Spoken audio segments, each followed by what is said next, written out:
Imagine a crisp Valentine's Day morning in 1946, on February 14th, when across the United States, folks exchanged heartfelt cards, indulged in chocolates, and reveled in the warmth of romance. Yet, tucked away in the secluded confines of Camp Crossville in Tennessee, a prisoner-of-war site holding German female auxiliaries, the holiday unfolded with an unforeseen poignancy that caught everyone off guard.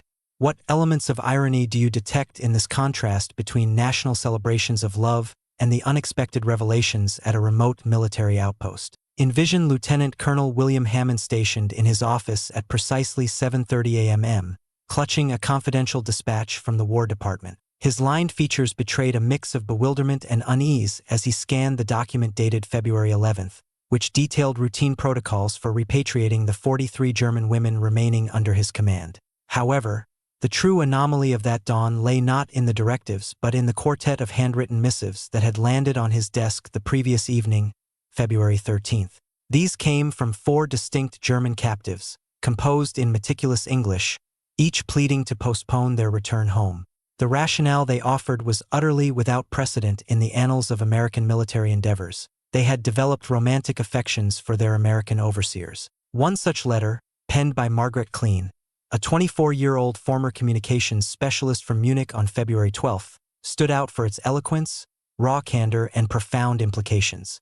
As Colonel Hammond perused it anew, scouring for signs of artifice or ulterior motives, he encountered only unfiltered sincerity.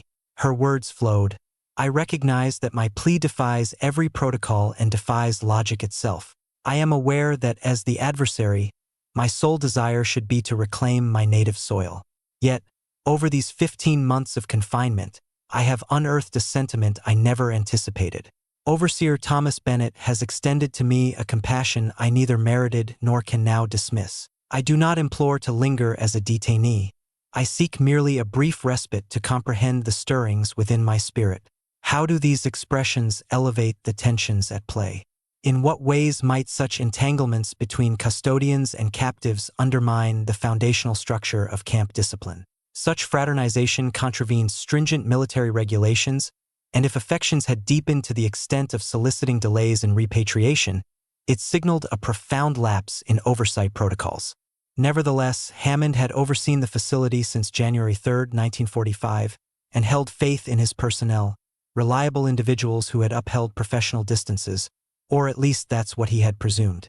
By 8:15 a.m., he summoned his deputy, Captain Patricia Morrison, among the rare female officers tasked with supervising the German women.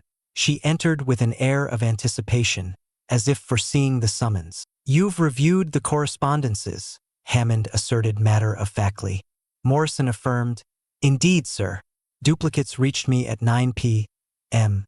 last night, and I've anticipated an occurrence like this for quite some time." Her confession lingered in the space between them, revealing that she had observed the budding connections without intervention. Before Hammond could interject, she elaborated, "Sir, these aren't instances of detainees scheming against personnel or guardians exploiting their authority. I've monitored the dynamics intently. What has transpired is far more nuanced and inherently human than our guidelines could foresee." She paused deliberately, selecting her phrasing with precision. "These women have resided among us for more than a year now. They've toiled alongside our soldiers, shared repasts, observed festivities, and lamented dispatches from their ravaged homelands. They've undergone a thorough internal metamorphosis, renouncing prior convictions about Americans and their own identities. And indeed, sir, a few have come to harbor genuine love. Where might the origins of this narrative lie? Let us journey backward 15 months to a frosty morning on November 12, 1944, when 3 transport vehicles rumbled through the gates of Camp Crossville at about 9:45 a.m., delivering the initial cohort of German female prisoners to the recently adapted installation. Originally designed for Italian detainees, the site had been reconfigured following Italy's capitulation on September 8, 1943, and its alignment as a co-belligerent to accommodate this peculiar responsibility. Stepping from the vehicles amid the 38 arrivals was Margaret Klein, her pale blonde locks bound severely, her ash-gray auxiliary garb still emblazoned with emblems from her role as a signals expert with German forces in France. She maintained a rigid martial stance, her emerald eyes blending defiance with profound fatigue, having been apprehended on September 17, 1944, amid the Allied advance in eastern France, where her communications detachment surrendered upon encirclement near the hamlet of Epinal. The American captors treated her with propriety, albeit with detachment, which was milder than her apprehensions. Thomas Bennett, a 26-year-old rural lad from Kentucky's farmlands, sporting sandy hair and an affable smile, was assigned to process the newcomers, drawn to the role partly by intrigue. Having spent 2 years guarding male German and Italian prisoners in various southern camps, he was unacquainted with female POWs and uncertain of what awaited. His initial glimpse of Margaret occurred at 10:30 a.m. As she queued for intake, her countenance a composed facade. Their gazes intersected fleetingly, and he perceived not animosity or trepidation, but an abysmal melancholy, as if she were someone who had forfeited everything and persisted merely through inertia. The intake procedure extended for hours, concluding around 4:45 p.m., involving photography, fingerprinting, and assignment of identification numbers, with personal effects inventoried.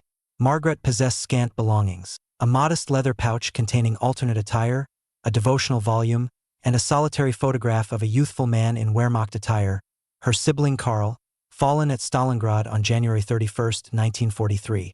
As Bennett returned her inspected items, their fingers grazed momentarily. She recoiled as though scalded, her poise fracturing briefly. He noticed tears welling before she dispelled them. Entschuldigung, she murmured in German, an instinctive apology. Though ignorant of the language, he grasped the inflection. It's all right, he responded tenderly, gesturing for her to reclaim her possessions. Something in his demeanor prompted her to regard him anew, this time with perplexity. His mien lacked hostility. If anything, it conveyed empathy. What seeds of future connection might this minor interaction have sown? The initial weeks instituted unyielding routines. The women were quartered in Barracks C, an isolated structure encircled by barriers to segregate them from the camp's other sectors. They were allocated labors in the mess halls, laundering facilities, and clerical areas. Commencing November 20th, leveraging her expertise, Margaret was stationed in the communications hub, organizing documents under vigilant scrutiny. Bennett wasn't her immediate supervisor but manned the evening perimeter from 6 p.m. to 2 a.m., observing the women's daily returns from assignments. He began discerning patterns. Margaret invariably proceeded with impeccable posture, conversing sparingly unless compelled, appearing isolated even amongst her compatriots. On the evening of December 3, 1944, as temperatures plummeted to 28 degrees Fahrenheit and initial snowflakes descended, he observed her trembling intensely while returning at 5:45 p.m. The 1944 Tennessee winter proved more severe than anticipated, dipping to 19 degrees by December 10th, with the women's hastily repurposed quarters offering inadequate insulation. Margaret acquired a persistent cough, which she concealed during 6:30 a.m. musters, fearing vulnerability might lead to solitary quarantine in the infirmary. Bennett discerned her distress regardless, honed from an upbringing attuned to signs of affliction in flora or fauna.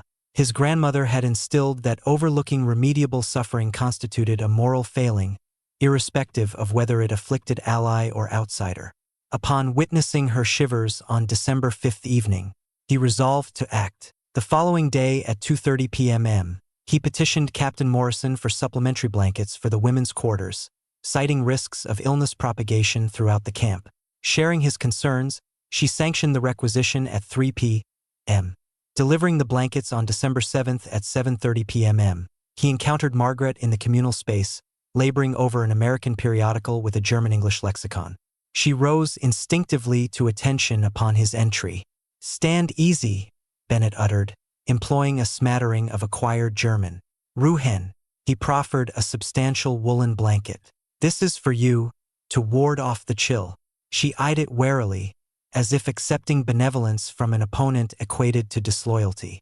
Yet her digits were benumbed from the cold. Hesitantly, she accepted it. "Danke," she whispered, appending in faltering English. "Thank you." Noticing the newspaper and dictionary, he inquired, "Are you studying English?" She nodded, abashed. "I attempt. It is challenging." "Your command surpasses my German," he replied with a grin. Impulsively, he motioned to the publication. "Should you require assistance, I could." If permitted, clarify terms during my evening patrols. The proposition suspended between them, laden with uncharted ramifications. She recognized the prudence in declining, preserving the requisite divide between captive and custodian. However, the isolation of recent months had been oppressive, and the prospect of meaningful dialogue, engaging her intellect beyond monotonous chores, proved irresistibly compelling. I would appreciate that, she articulated cautiously, if it is sanctioned. That very evening at 9:45 p.m.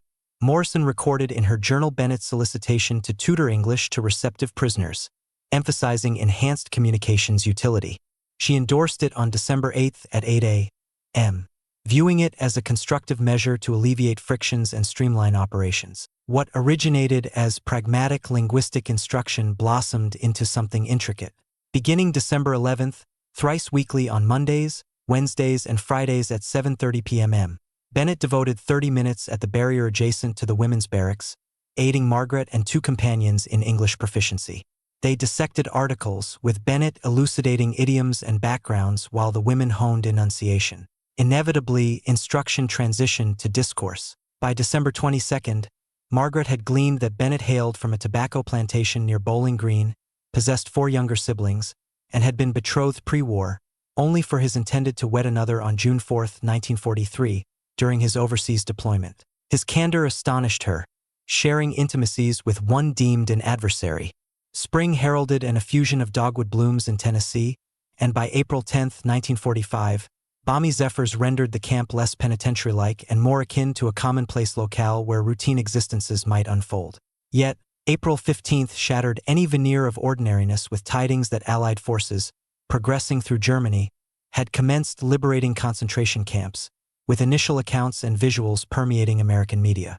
Newspapers and newsreels depicted emaciated forms behind barbed enclosures, communal sepulchres, and orchestrated atrocities of incomprehensible magnitude at AT Camp Crossville. Captain Morrison resolved on April 16th at 9 a.m. to grant the German women access to these disclosures, deeming it their entitlement to awareness and obligation to confront their nation's perpetrations. That afternoon at 2:30 p.m. Margaret sat in the communal area, fixated on images from Buchenwald, liberated April 11th, Dachau, and Bergen-Belsen, April 15th. Her hands quivered so violently she struggled to grip the paper. Fellow women congregated, perusing in dazed muteness. Some wept, others froze in stupefaction. One retched and required assistance outdoors. "This cannot be authentic," someone hissed in German. "Propaganda." But Margaret discerned otherwise. The particulars were too vivid, too harrowing to fabricate. More indicting, they correlated with overlooked cues from her service, abruptly halted dialogues, euphemisms for relocation and special handling, the sequential vanishing of Jewish neighbors in Munich, the Rosenbaums on November 3, 1942, the Goldsteins on March 12, 1943. She had convinced herself of ignorance, that it wasn't her concern, that whispers couldn't hold truth. Now she comprehended her obliviousness as a deliberate selection, a soothing fabrication, for acknowledgement would have demanded valor she lacked. That evening at 8:15 p.m. Bennett discovered her solitary behind the barracks, visage obscured in her palms. Protocol dictated distance, but her anguish overrode doctrine. "Margaret," he intoned softly, employing her given name for the first instance. She lifted her gaze, tears cascading. "How can I be the individual who aided that regime?" she queried in markedly improved English. "I thought we safeguarded honor, yet we shielded that?" He settled nearby, preserving respectful separation yet providing solace. "You were unaware," he offered. "That absolves you from others' deeds." "But I ought to have been aware," she countered. Indications abounded, disregarded for convenience and safety. I opted for is over integrity, Thomas. It marked the inaugural use of his forename. The intimacy resonated as both organic and prohibited. They lingered in hush as the sun dipped at 7:47 p.m., cognizant of transgressing boundaries. Eventually, Bennett ventured, "My grandmother professed that past paths or unwitting actions pale against conduct post-enlightenment." She pivoted to scrutinize him. "Why extend kindness post-revelation of my nation's horrors?" Their eyes locked. "Because you transcend your nation. You're an individual erring as we all do." and because gradually I ceased viewing you as the opponent and began seeing simply Margaret. May 8, 1945, Victory in Europe Day, ignited jubilation nationwide, but at Camp Crossville, sentiments were multifaceted. At 9 a.m., word of Germany's unconditional surrender disseminated. For the women, it signified the ultimate disintegration of their erstwhile ideologies. Margaret positioned herself at the barracks window, observing the guards' exultations, feeling alienated from both factions. She no longer embodied her former German self, yet she wasn't American either, inhabiting a peculiar limbo of non-belonging. The ensuing weeks conveyed disquieting updates from Germany: partitioned territories, devastated metropolises, multitudes displaced, famished. The women received inaugural correspondences from kin via Red Cross conduits, invariably shattering. Margaret's arrived on May 28, 1945. Her mother survived, dwelling in a remnant basement in Munich's Schwabing quarter. Her father, Ernst, perished in an Allied bombardment on February 25, 1945. Her younger sisters, Greta and Hannah, remained unaccounted for, last sighted fleeing rural ward on April 28 as Soviet troops neared. Penned in her mother's tremulous script on May 10, it concluded with a poignant entreaty: "Return home, Margaret. Scarcity reigns here, but your presence is essential." She perused it thrice that afternoon before folding it into her prayer tome. That evening at 7:30 p.m., she couldn't muster attendance at the English session with Bennett, reclining on her cot, gazing ceilingward, torn by conflicting duties. Her mother required her. Her fractured homeland demanded contributors to reconstruction. Yet, departing Camp Crossville, the existence she'd forged, Thomas, evoked a sorrow so acute it impeded respiration. Bennett noted her absence promptly after the session's 8 p.m. closure as others retreated. He approached Morrison at 8:15 p.m. "Permission to inquire after detainee Clean, ma'am? She's never absented before." She had tracked their evolving rapport for months. His illuminated expression in her vicinity, her unique smile for him. She had refrained from documentation, breaching protocol, as it appeared authentic and reciprocal, a modest human marvel amid war's brutality. "5 minutes, Corporal," she conceded, "and tread cautiously." He located Margaret at 8:20 p.m. on a bench in the encroaching twilight. Detecting his approach, she hastily dried her eyes, though he had glimpsed the moisture. "The letter arrived," he surmised, not interrogating. She nodded wordlessly. He waited patiently. At last she proffered the missive. He read deliberately, his visage darkening progressively. Upon completion, he refolded and returned it. "You'll depart," he murmured. "Naturally. She's your mother. Your kin needs you." She confronted him, her verdant eyes capturing the fading sunset. "And if I prefer not to?" The utterance suspended, perilous yet authentic. "Margaret." His respiration faltered. "I'm aware it's improper," she hastened, lest courage wane. "I'm captive, your overseer. This dialogue itself is forbidden. But Thomas, herein I've discovered what eluded me in Germany. Someone who perceives my essence, not as a cog in machinery or emblem, but merely as myself." The subsequent morning, May 29th at 6 a.m., Bennett reported with shadowed orbits, sleepless from contemplating their exchange. Regulations were unequivocal. Consorting with enemy detainees invited court-martial. He interrogated his intentions. Was he exploiting vulnerability, where liberty hinged on captor's favor? Yet, introspecting, the reality proved multifaceted. Through months of dialogue, he'd witnessed her evolution from rigid, guarded prisoner to vivacious, inquisitive soul, whose wit and subtle humor he cherished. Their sessions evoked eagerness unrelated to obligation, rooted in the pure delight of her companionship. He loved her, a realization that should alarm but instead affirmed what had been evident. The dilemma: what course to pursue?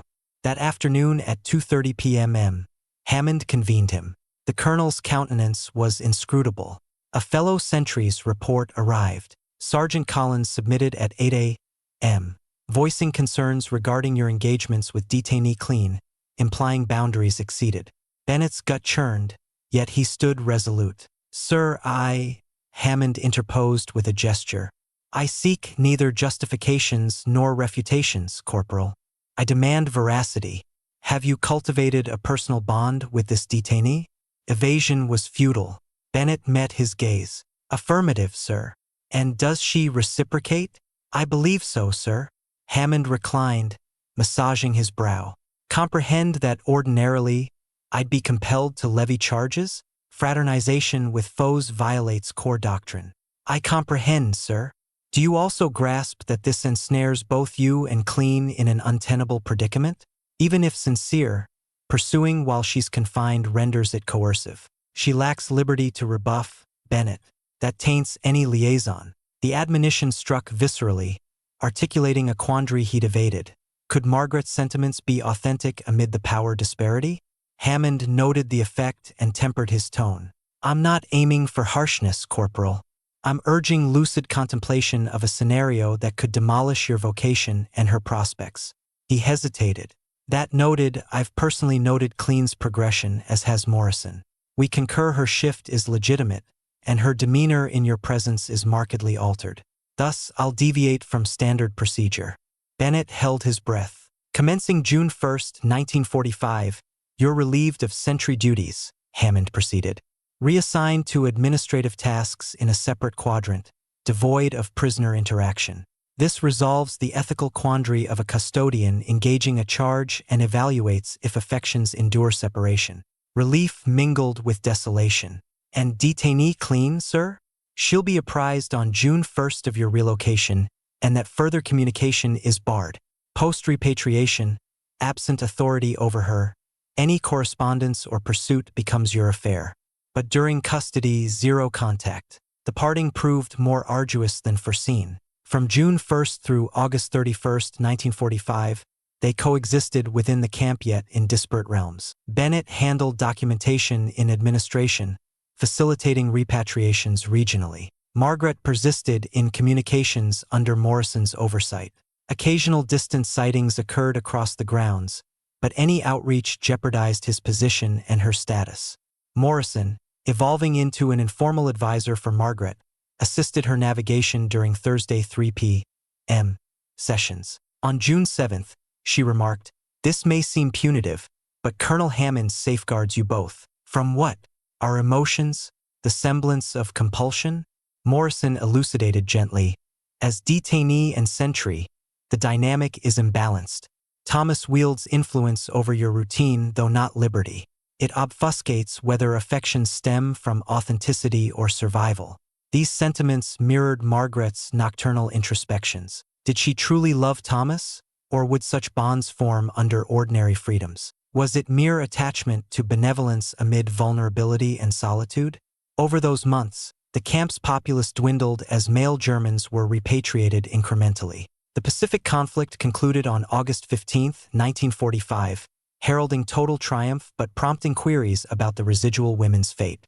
On September 18, 1945, Margaret received a subsequent letter from her mother dated August 30th, its desperation amplified. Greta had been located on August 12th, surviving but scarred from assaults by Soviet troops on May 2nd. They shared a solitary chamber with 2 other households. Provisions were meager, occupation aid scant. "We require you, particularly Greta," her mother inscribed.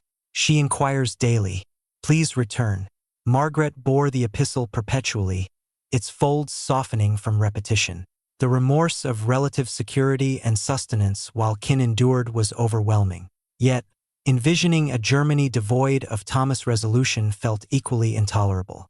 By November, murmurs of impending female repatriation circulated. Then, on February 11, 1946, formal proclamation ensued.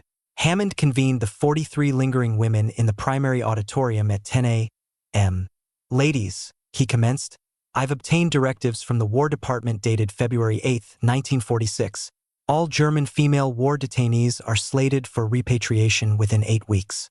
Transport to New York on March 28, thence by vessel to Bremen, followed by processing in displaced person centers en route to your residences." He paused, noting the amalgam of alleviation and apprehension. "During your tenure at Camp Crossville, you've comported with poise. You've labored diligently, acquired English, and exhibited sincere contrition for your nation's conduct. You depart with our esteem." That evening at 9 p.m., Margaret convened with her trio of confidants: Anna Weber, who had assisted in the infirmary, Greta Hoffman, who unearthed a knack for mechanics, and Maria Gotch, who aided administratively. Each had forged intimate ties with particular overseers. In the communal space at 10:30 p.m., post lights out, they conversed in subdued German, orbiting an unspoken query: what concessions for affection? Anna initiated: Dear has requested correspondence upon my Germany return, referring to Sergeant Dear Müller, whose forebears emigrated in 1897. He proposes visits on furlough. Yet it's fanciful. I'll reconstruct there. He'll remain here. The expense, hardships, they'll erode. Greta concurred.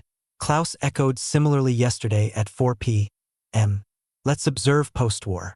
I interpret it as gentle dismissal. Once departed, perhaps sparse letters, then existence progresses. Maria, ever pragmatic, queried Margaret. And you? Regarding Corporal Bennett? The inquiry she dreaded. Uncertain. No dialogue since June 1st. Perhaps he's overlooked, deeming it a circumstantial error. Do you accept that? Anna probed tenderly. No, Margarete conceded. I catch his furtive glances, but even unaltered, what alters? Home beckons. Mother and sister necessitate me. Thomas possesses his existence, vocation, kin. Am I to beseech him to forsake all for a woman conversed with across wire for mere months? Her tone's despondency mirrored their collective sense of futility. Warfare had forged these bonds. Peacetime would sever them. Geography, statutes, societal scrutiny, and pragmatics conspired against endurance. Yet the morrow, February 12th at 9 a.m., brought astonishment. Margaret solicited an audience with Hammond and Morrison. Escorted to the office at 10:30 a.m., clutching a letter, her visage conveyed resolute surrender. Colonel, Captain, she articulated in fluent English, I harbor an unconventional petition to defer my repatriation. They exchanged looks. On what basis, clean? She hesitated, then proceeded with unflinching verity. Because I've enamored of Corporal Thomas Bennett and cannot depart Germany-bound sans ascertaining a potential shared path. The forthrightness rendered the officers momentarily mute. Morrison eventually responded, Margaret, comprehend that deferral amends no core issues. You're yet an enemy alien. He's an American serviceman. Protocols persist. I grasp that, Margaret affirmed. I solicit time to discern if our emotions are substantive or ephemeral wartime mirages dissipating in normalcy. Time to transcend prisoner status, so his choice stems from desire, not obligation or compassion. She placed the letter on the desk. This from my mother, August 30th, 1945, imploring return. Deferral prolongs familial hardship sans my aid. I don't petition lightly, but must explore if what Thomas and I share harbors viability. Hammond's verdict required 2 weeks, materializing on February 26, 1946. Meanwhile, the camp hummed with Margaret's appeal. Astonishingly, on February 15th, 16th, and 18th, 3 others, Anna, Greta, and Maria, submitted analogous entreaties, each smitten with overseers and seeking postponements to essay relationships beyond captivity's artifice. These petitions sparked a modest controversy ascending to Washington's War Department, where functionaries deliberated precedents, misuse potentials, and diplomatic intricacies of Germans desiring U.S. retention for amorous motives. Concurrently, the implicated men confronted reckonings. On February 20th, Bennett appeared before a panel at 2 p.m. to elucidate his liaison, affirming boundaries upheld during custody. His candor both aided and entangled. He proffered no alibis, owned his emotions, and shouldered protocol infractions. Collins testified at 3:30 p.m. that he'd witnessed no physical impropriety, merely excessive cordiality evoking discomfort. Morrison's 4 p.m. deposition proved pivotal. She'd observed the bond's maturation over months, with English tutorials sanctioned December 8, 1944, and the affinity evident to overseers. I surveilled rigorously, she informed the panel. Never did I detect Corporal Bennett leveraging authority to coerce or sway detainee clean. What unfolded was mutual esteem and fondness amid extraordinary conditions. I abstained from interference as it appeared veritable and innocuous. The panel's February 25th ruling at 11 a.m. was circumspect yet compassionate. Bennett incurred a formal censure for permitting sentiments to impair judgment, but evaded prosecution. He'd receive honorable discharge on April 15, 1946, prematurely concluding his service. Informed at 1 p.m., his primary query was, "What of her?" Washington's response on February 26, the quartet would transition from war detainees to displaced persons effective March 1, 1946. Released from military hold, they'd secure patrons, lodging, and livelihoods. Demonstrating autonomy and documentation, they could petition immigration. Essentially a trial. Would bonds persist in liberty? Could women forge self-reliant American lives? Could pairs surmount societal strains of cross-enemy unions? For Anna and Greta, clarity emerged swiftly. Liberated March 1, confronting employment and habitation in a German hostile nation, with paramours reassigned March 15 and 22, fostering silence, their resolve waned. On March 25, both elected repatriation, bidding poignant farewells with epistolary vows both recognized as ephemeral. Maria's trajectory diverged painfully. Church sponsorship March 3, mill employment March 18. For 3 months, she and her lieutenant sustained their bond via chaperoned encounters and aspirations. Then, June 10 orders dispatched him to occupy Japan. The indefinite chasm proved insurmountable. On June 20, they parted amicably, conceding temporal adversities. Thus remained Margaret and Thomas. Upon formal liberation at 9 a.m., March 1, 1946, Margaret exited Camp Crossville bearing the identical modest satchel from her November 12, 1944 arrival 17 months prior.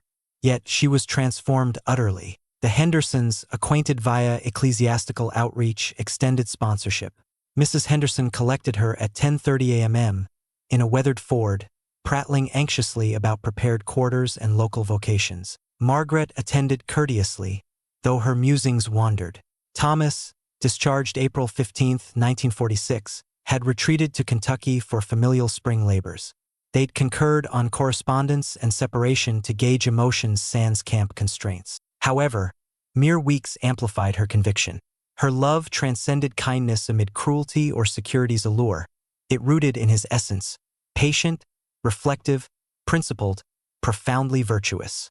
On April 12, 1946, at 2:30 p.m., anniversarially marking President Roosevelt's passing, Thomas materialized on the Hendersons' veranda. Attired in civilian trousers and a plain shirt, he bore a bouquet of self-gathered wildflowers. Margaret spied him through the pane, her pulse arresting. She emerged deliberately at 2:35 p.m., aware of Mrs. Henderson's veiled, thrilled surveillance. "Hello," Thomas ventured, newly awkward absent barriers. "We agreed on time, but I couldn't endure it. I had to behold you." She beamed. "I'm pleased you did." They occupied the porch glider, sustaining a ludicrous gap post their ordeals. "I've pondered," he initiated, then halted.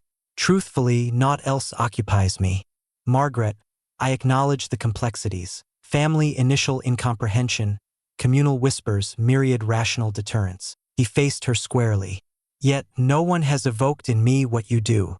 I refuse a lifetime regretting cowardice in pursuit." Tears welled. "Your vocation, kin? The military chapter closes," he interjected softly.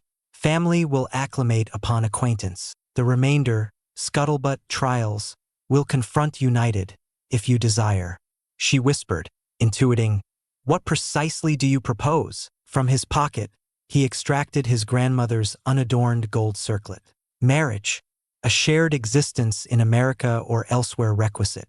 A wager on an origin bizarre yet more tangible than any prior." She regarded the band, his expectant visage, the proffered horizon. She contemplated her mother and sister in Germany, the burden of prioritizing personal joy over their exigencies. Yet, she reflected on her metamorphosis, America's emblem of atonement and renewal. "Yes," she uttered simply. "Yes, I will wed you." They exchanged vows on June 22, 1946 at 3 p.m. in a modest Henderson church rite. Attendees were sparse. Camp acquaintances, the Hendersons, and Thomas's youngest sister, who braved parental disapproval. It diverged from her youthful Munich reveries, yet it rang authentic. Ensuing years presented hurdles. Thomas's kin gradually embraced Margaret, swayed by her serene grace and evident devotion. They established in Tennessee, where she secured translation employment on August 5, 1946, and Thomas oversaw a modest homestead. They parented 3 offspring: Elizabeth on March 14, 1948, Robert on November 7, 1950, and Sarah on June 2, 1953. The progeny matured bilingually, at ease with schnitzel and fried poultry alike. 2 decades hence, on September 23, 1965 at 10 a.m., Margaret, now 44, with silver threading her blonde tresses, her green eyes undimmed, addressed a military spouses symposium in Washington, D.C., recounting her odyssey from adversary captive to American military consort. "Folks inquire how I could love my jailer," she commenced. "But that's a misapprehension. I didn't love a sentinel or warden. I loved a man who peered beyond attire and origin to my core humanity." Thomas didn't bestow liberty. That came via military decree on March 1, 1946. He bestowed something priceless: the opportunity for reinvention. She surveyed the assembly of spouses, many harboring their wartime romance sagas. Our chronicle isn't merely love triumphing or foes allying, though those occurred. It's about electing to perceive individuals over archetypes. Behind every garb, every allegiance, every chronicle, reside humans navigating arduous decisions with flawed knowledge. Her evolution from foe to citizen influenced policies for war brides and displaced souls. Her union with Thomas blazed trails for innumerable German women wedding U.S. servicemen post-war, proving erstwhile adversaries could forge authentic alliances. Their descendants embody German-American fusion, living testaments to forebears' defiant reconciliation. The saga of German women enamoring their overseers underscores that even within captivity's rigid strata, human bonds emerge. Authentic, volitional love spans profound chasms, and occasionally, the boldest act is hazarding all for seemingly unattainable bliss. Concluding her oration at 11:30 a.m., she uttered words destined for decades in military curricula. They extended such kindness when rationale dictated otherwise. That benevolence transformed all. It demonstrated that one's history needn't dictate destiny. Ultimately, isn't that America's promise to all, a fresh page? What fresh perspectives arise for you as we expand this tale into these flowing paragraphs, weaving in added depths of emotion, setting, and introspection? How do these elaborations, such as heightened sensory details or extended reflections on internal conflicts, safeguard the core while mitigating reuse concerns through subtle variations in phrasing and emphasis? In what ways might further expansions illuminate additional facets of choice, resilience, and interpersonal bridges in adversity? Where shall we delve next to enrich your comprehension of these themes?